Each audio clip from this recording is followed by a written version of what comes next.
가장 무서운 무기이다라는 명언이 있습니다. 하나님께서 믿음의 자녀들에게 주신 가장 큰 특권이 바로 기도입니다. 성경뿐만 아니라 역사상 위대한 믿음의 사람들은 기도의 사람이었습니다. 그들은 기도의 놀라운 능력을 경험했고 기도로 무기를 삼았으며 기도로 말미암아 하나님께서 자신들에게 맡기신 사명을 감당하였습니다. 그래서 기도는 해도 되고 안 해도 되는 어떤 것이 아닙니다. 기도는 하나님의 자녀라면 반드시 해야 하는 일입니다. 오늘 말씀은 기도의 용사였던 한 사람을 소개해 주고 있습니다. 그는 바로 느헤미야입니다. 느헤미야는 바벨론 포로였지만 바사왕의 술관원장으로 성공한 인물이었습니다. 하지만 그는 예루살렘이 황폐하게 되었다는 소식을 듣고 예루살렘을 재건하기로 마음먹은 사람입니다. 그는 예루살렘으로 돌아와 예루살렘의 성벽을 재건하였으며 자신의 부귀영화보다 하나님의 일을 더 중요하게 여긴 인물입니다. 느헤미야는 예루살렘 성벽을 재건함으로 이스라엘의 정치적, 사회적 안정을 꾀하였고 종교적인 부흥을 위해 노력한 사람입니다. 오늘 본문은 느헤미야가 이러한 사역을 감당하기에 앞서 이러한 사역을 어떻게 성공적으로 감당해 나갈 수 있었는지 그 배경에 대해 설명하고 있습니다. 그 핵심은 바로 기도였습니다. 오늘 이 말씀을 살펴보므로 느헤미야의 기도에 대해 함께 나누고 은혜 누리는 시간 되길 주님의 이름으로 축원합니다.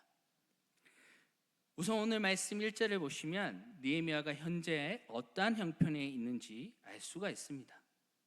하가랴의 아들 느헤미야의 말이라 아닥사스다 왕 제20년 기슬르월에 내가 수상궁에 있는데 라고 말씀하고 있습니다. 시간적인 배경은 기슬르월입니다. 이는 양력으로 대략 12월에 해당되는 달입니다. 이때 느헤미야는 수상궁에 있었다라고 말하고 있습니다. 느헤미야가 있던 그 당시에 이 페르시아 바사 제국에는 4개 4대 수도가 있었습니다. 그 4대 수도는 앙메다궁, 페르스폴리스궁, 바벨론궁, 수상궁이었습니다. 우리나라는 수도하면 서울 이렇게 하나밖에 없지만 이 제국은 대제국이었습니다.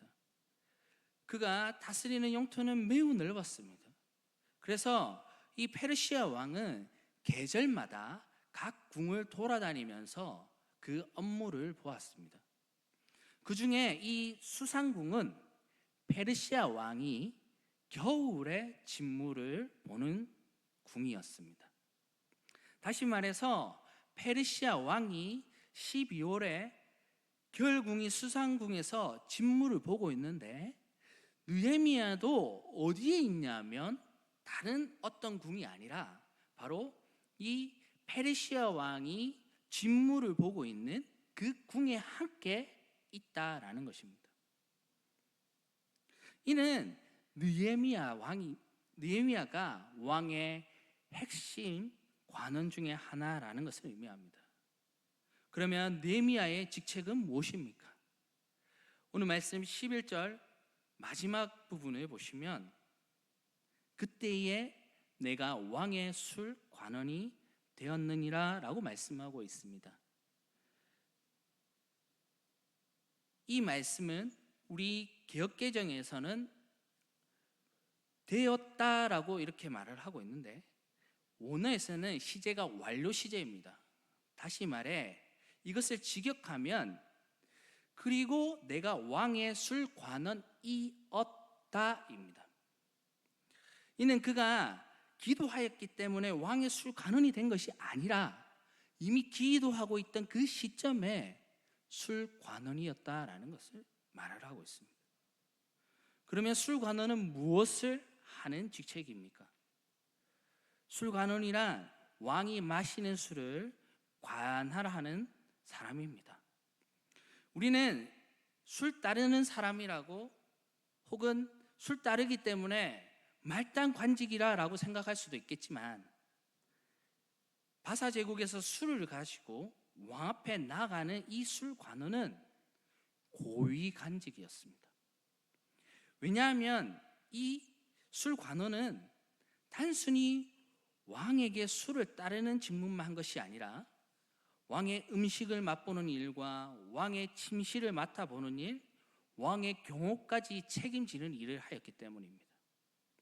그렇기 때문에 술관원은 아무나 될 수 있는 것이 아니라 왕의 절대적인 신임을 받는 그런 사람만이 될 수 있는 관직이었습니다. 또한 술관원은 그 직분상 왕과 가장 밀접한 관계를 가지고 있습니다. 술을 마시면서 왕은 술관원에게 정책에 대한 질문들을 합니다. 그리고 그 술관원은 그 정책에 대한 자신의 생각들을 이야기함으로 왕이 시행하는 그 정책에 상당한 많은 영향력을 미쳤습니다. 다시 말해 지금 느헤미야가 술관원이 되었다라는 것은 그는 정말로 그가 포로였던 상태에서 올라갈 수 있는 최고의 직위에 올라가 있다는 것입니다. 오늘 말씀에 등장하는 느헤미야는 가난한 사람이 아닙니다. 그리고 어떠한 위기에 처한 사람이 아닙니다. 그런 남부러울 것이 없고 대단한 부와 명예 그리고 권력을 가지고 있던 사람이었습니다. 그런데 이런 느헤미야가 오늘 말씀에서 무엇에 관심을 가지고 있는지 오늘 말씀 2절을 보시면 다음과 같이 말씀하고 있습니다. 내 형제들 가운데 하나인 하나니가 두 사람과 함께 유다에서 내게 이를 얻기로 내가 그 사로잡힘을 면하고 남아있는 유다와 예루살렘 사람들의 형편을 물은즉, 오늘 말씀을 보면 하나니라라는 사람이 느헤미야를 찾아왔습니다. 하나니는 2절 말씀에서 보신 바와 같이 느헤미야의 형제였습니다. 그리고 그가 어디서부터 느헤미야에게 왔는지 성경은 말씀해 주고 있는데 그곳은 바로 유다였습니다. 유다에서 수산군까지의 거리는 학자들이 하는 말로는 1600km 정도 된다고 합니다. 이는 서울에서 부산까지의 거리 약 4배의 거리입니다. 시간으로 따져봤을 때 그 당시 교통수단이 발달되지 않았던 그 상황 가운데서 유다에서 이 수산군까지 오려면 최소 2개월의 시간이 걸렸다고 합니다.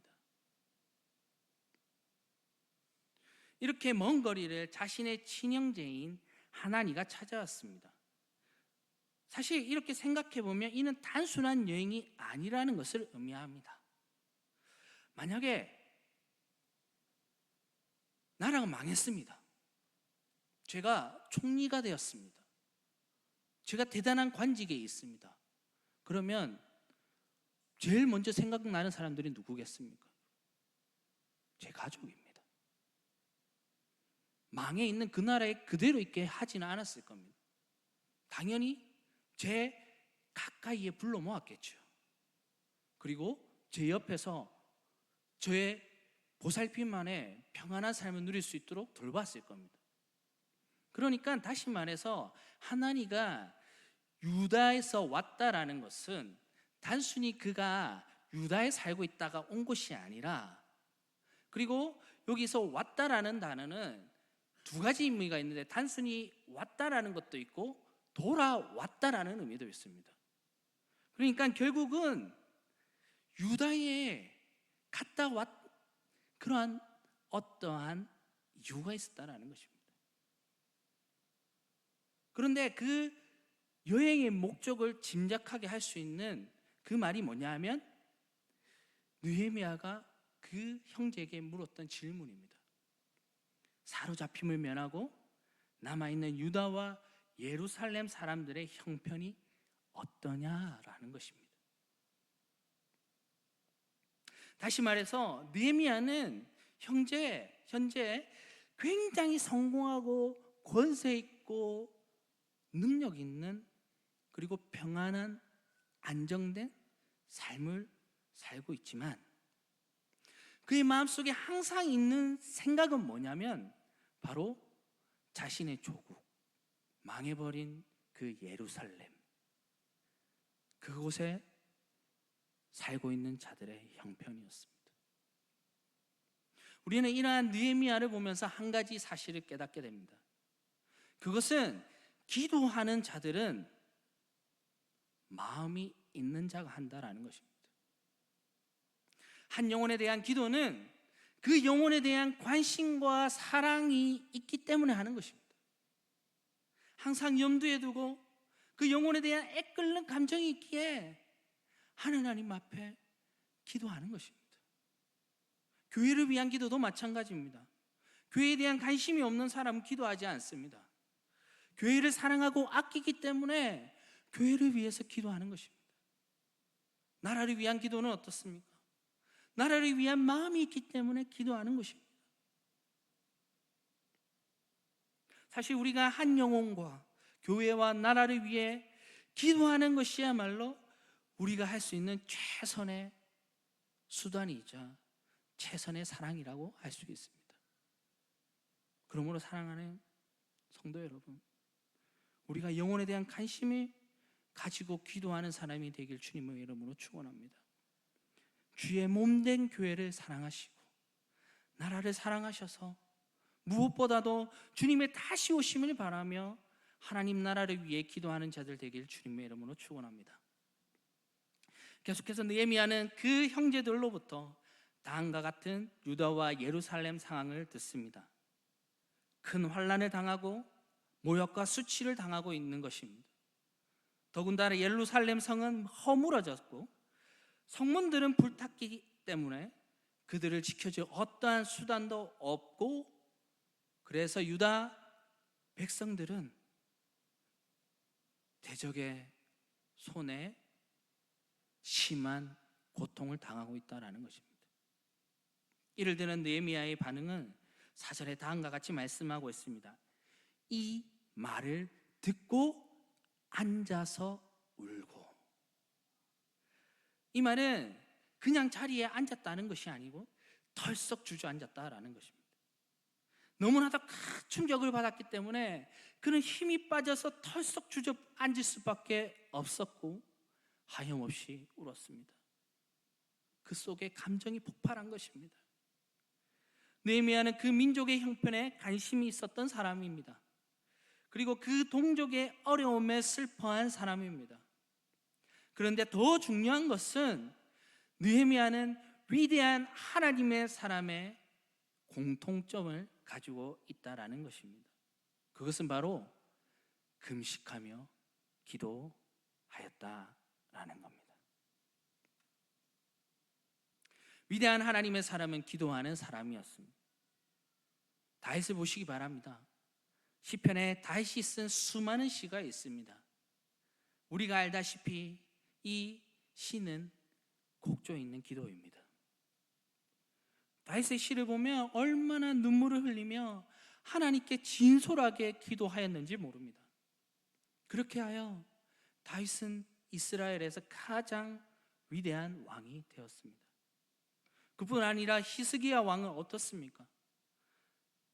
아수르에게 포위되고 그와 하나님을 모욕하였을 때 그는 기도하였을 때 하나님께서 천사를 보내셔서 아수르군 18만 5천 명을 치셔서 구원하셨습니다. 이뿐만 아니라 모세, 예레미야, 베드로, 바울, 수많은 믿음의 사람들이 기도의 용사였습니다. 그들은 기도로 무기 삼고 기도로 악한 것을 멸하였고 기도로 하나님의 일을 감당하였습니다. 결국 기도야말로 하나님께서 자기 백성에게 주신 최고의 선물입니다. 그러면 기도는 어떻게 해야 하는 것입니까? 여기서 기도를 할 줄 모르는 분은 아무도 없을 것입니다. 여기서는 느헤미야가 했던 기도의 모범을 살펴보고자 합니다. 첫째로 5절 말씀을 보시면 다음과 같이 기도하고 있습니다. 이르되 하늘의 하나님 여호와 크고 두려우신 하나님이여, 주를 사랑하고 주의 계명을 지키는 자에게 언약을 지키시며 긍휼을 베푸시는 주여 간구하나이다. 여기서 하늘의 하나님 여호와라는 말은 무슨 의미입니까? 성경에서 하늘이라는 단어, 이 단어는 단순히 우리가 바라보는 하늘이라는 의미가 아닙니다. 성경에서 하늘이라는 단어를 하나님과 연관하여 사용하면 그것은 하나님의 초월성을 나타내는 단어입니다. 즉, 땅에 있는 우리와 다르게 하늘에 계신 그 하나님은 전능하시고, 땅에 있는 우리와 다르게 하늘에 계신 하나님은 온 세상 만물을 다스리신다라는 의미가 바로 이 하늘이라는 겁니다. 계속해서 느헤미야는 크고 두려우신 하나님을 말하고 있습니다. 크다는 것은 하나님의 위대하심과 탁월하심을 나타내는 말입니다. 두렵다는 것은 당연하게도 경외를 불러일으키는 분이라는 의미입니다. 또한 느헤미야는 주를 사랑하고 주의 계명을 지키는 자에게 언약을 지키시며 긍휼을 베푸신다라고 고백하고 있습니다. 이는 하나님께서 언약에 신실하시다는 그 하나님의 성품에 대한 고백입니다. 결국 느헤미야가 하나님께 기도할 때 처음 한 것은 하나님에 대한 자신의 신앙을 고백하였다라는 것입니다.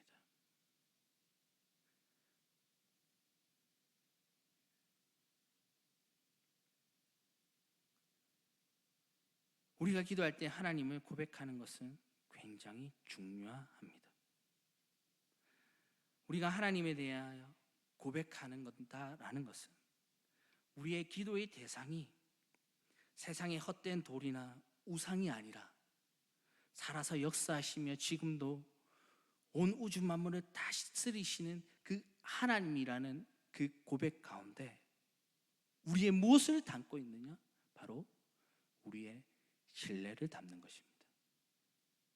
그래서 우리가 기도할 때 우리의 기도의 대상이 어떤 분이고 우리의 고백이 어떤 고백인지가 굉장히 중요하다라는 것입니다.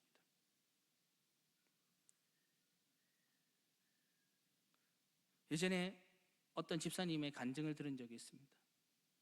그 집사님이 상황이 너무 막막하고 너무너무 힘들어서 기도는 해야 되겠는데 아무 말이 안 나와서 계속 외쳤던 것이 아버지, 아버지, 아버지.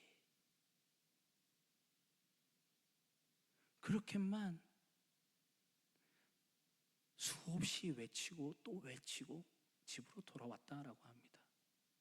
그런데 놀라운 것은 자신이 어떠한 것을 토로한 것도 아니고 단지 아버지만 외쳤을 뿐인데 어느 순간 그 문제가 해결되었다라고 합니다.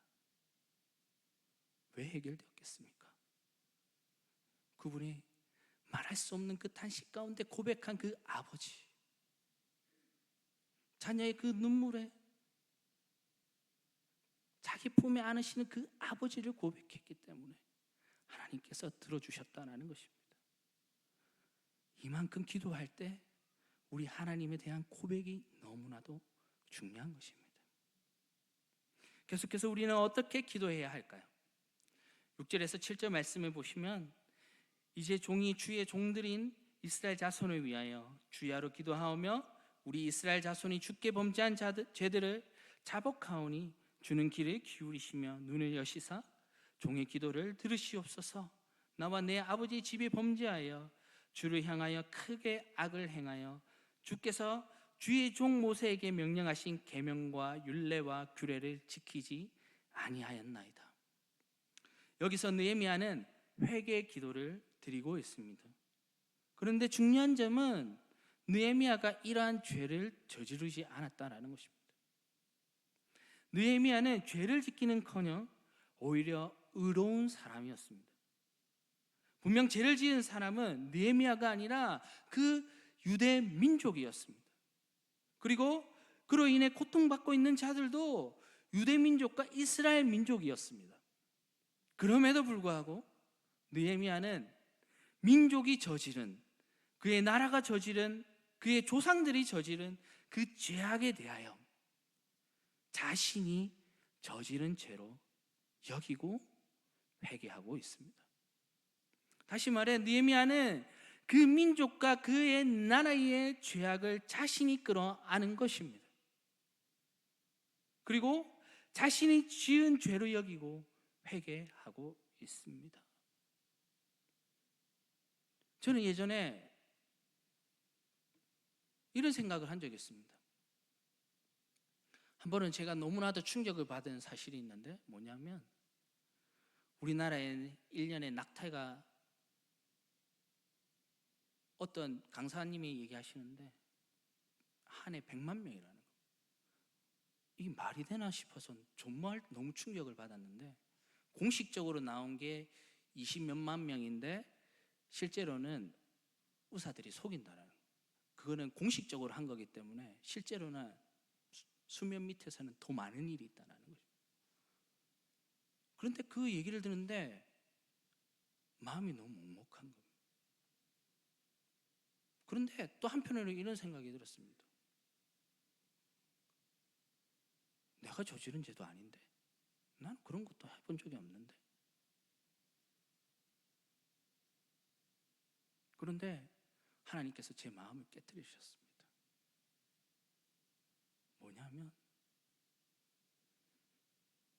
네가 하지 않았더라도 네가 품고 기도해야 된다라는 마음이었습니다. 네가 그것을 위하여 기도해야 한다. 지금도 수많은 영혼들이 태어나보지도 못하고 죽고 있지 않느냐. 애통하는 마음을 가져야 한다라는 마음을 주셨습니다. 지금도 수많은 범죄들이 우리나라뿐만 아니라 전 세계적으로 일어나고 있습니다. 하나님 마음이 그런 것입니다. 하나님은 영혼에 대한 마음을 가지고 계십니다. 내가 저지르지 않았다고 해서 나하고 상관없는 일입니까? 아니라는 것이죠. 왜냐하면 우리 하나님께서 그것에 대한 마음을 가지고 계시기 때문입니다. 하나님의 마음이 있는 곳에 우리의 마음이 가야 되지 않겠습니까?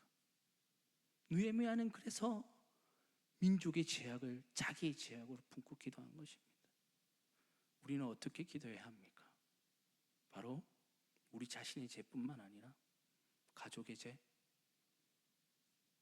교회의 죄, 나라의 죄, 전 세계에 일어나는 악행들에 대하여 우리가 애통하는 마음을 가지고 회개하며 기도해야 될 줄 믿습니다. 느헤미야는 또 어떻게 기도합니까? 8절에서 9절 말씀을 보시면, 옛적에 주께서 주의 종 모세에게 명령하여 이르시되 만일 너희가 범죄하면 내가 너희를 여러 나라 가운데에 흩을 것이요 만일 내게로 돌아와 내 계명을 지켜 행하면 너희 쫓긴 자가 하늘 끝에 있을지라도 내가 거기서부터 그들을 모아 내 이름을 두려고 택한 곳에 돌아오게 하리라 하신 말씀이 이제 정하건대 기억하옵소서. 느헤미야는 기도할 때 단순히 하나님 앞에 어린아이와 같이 때를 써서 기도하지 않았습니다. 물론 우리가 때를 쓰면 들어주실 때가 있습니다. 하지만 하나님은 우리가 장성한 분량까지 자라길 원하십니다. 사실 느헤미야의 이 기도는 신명기 28장에서 38장 말씀에 기반된 기도입니다. 특별히 느헤미야 1장 9절은 신명기 30장 4절에 내 쫓겨간 자들이 하늘가에 있을지라도 내 하나님 여호와께서 거기서 너를 모으실 것이며 거기서부터 너를 이끄실 것이라, 이 말씀에 기반하여 기도하였습니다. 다시 말해 느헤미야의 기도는 하나님께서 자신의 백성에게 주신 언약과 말씀에 의지한 기도인 것입니다. 우리는 하나님의 언약 백성입니다. 그리고 하나님은 우리에게 말씀을 주셨습니다. 우리는 무엇에 의지해야 합니까? 바로 하나님의 그 언약과 말씀에 의지해야 한다라는 것입니다. 출애굽기를 보면 놀라운 사실을 우리가 발견하게 됩니다. 뭐냐면 출애굽기 2장 24절에서 25절 말씀을 보면 하나님이 그들의 고통 소리를 들으시고 하나님이 아브라함과 이삭과 야곱에게 세운 그의 언약을 기억하사 하나님이 이스라엘 자손을 돌보셨고 하나님이 그들을 기억하셨더라 라고 말씀하시면서 그 다음에 일어나는 일이 뭐냐면 하나님의 사람 모세를 불러 그 모세를 통해 출애굽을 하게 됩니다. 이 말씀은 이 언약이 우리의 삶에 어떤 놀라운 일을 일으키는지 알려주고 있는 것입니다. 그러므로 우리는 기도할 때 무엇을 붙잡고 기도해야 합니까? 바로 하나님께서 나에게 약속하신 그 약속의 말씀을 붙잡고 기도해야 한다라는 것입니다. 마지막으로 느헤미야는 어떻게 기도하였습니까? 오늘 말씀 10절에서 11절 말씀에 이들은 주께서 일찍이 큰 권능과 강한 손으로 구속하신 주의 종들이요 주의 백성이니이다. 주야 구하오니 귀를 기울이사 종의 기도와 주의 이름을 경외하기를 기뻐하는 종들의 기도를 들으시고 오늘 종이 형통하여 이 사람들 앞에서 은혜를 잊게 하옵소서 하였나니. 이스라엘 민족이 어떻게 주의 백성이 되었습니까? 우리는 어떻게 주님의 백성이 되었습니까? 그것은 하나님의 은혜로 말미암아 이루어진 것입니다. 이스라엘은 어떠한 자격도 조건도 갖추지 않았습니다. 그럼에도 하나님의 은혜가 부어져서 그들은 하나님의 백성이 되었습니다. 오늘 11절 말씀에서도 느헤미야는 하나님의 은혜를 잊길 간구하였습니다. 우리는 죄인이기에 하나님께 어떠한 것을 간구할 자격도 무엇인가를 받을 자격도 없습니다. 오직 우리가 구원받은 것도 하나님의 은혜요, 하나님께서 우리의 기도에 응답하시는 것도 하나님의 은혜요, 우리가 오늘도 살아서 하나님께 예배 드릴 수 있는 것도 하나님의 은혜로 말미암은 것입니다. 결국 우리는 하나님의 지극히 높은 그 은혜에 의지할 수밖에 없고 은혜 없이는 살 수가 없습니다. 그러므로 우리는 느헤미야처럼 하나님의 은혜를 의지하여 기도해야 합니다. 오늘 우리는 느헤미야를 통해 누가 기도하는지, 어떻게 기도해야 하는지 보았습니다. 사랑하는 성도 여러분, 우리가 영혼을, 가정을, 교회를, 나라를 생각한다면, 그리고 사랑한다면 기도할 수밖에 없을 것입니다. 그리고 우리는 기도할 때 하나님께서 누구신지 고백하고 민족의 죄악을 나의 죄악으로 삼으며 회개하며 언약에 기초하고 하나님의 은혜에 기초한 기도를 해야 할 줄 믿습니다. 그렇게 함으로 하나님께서 우리의 이 기도를 사용하셔서 느헤미야가 무너졌던 예루살렘의 성벽을 일으켜 세우고 수많은 기억을 하며 그 민족을 지켰듯이 우리도 이 기도로 말미암아 우리 가정을 지키고 교회를 지키고 나라를 지킬 줄 믿습니다. 오늘도 우리 함께 기도로 무기 삼는 하나님의 백성 되길 주님의 이름으로 축원합니다. 그렇게 함으로 하나님의 그 놀라운 역사에 동참하는 우리 성도 되길 주님의 이름으로 축원합니다. 기도하겠습니다. 하나님, 기도는 하나님께서 우리에게 주신 특권입니다. 선물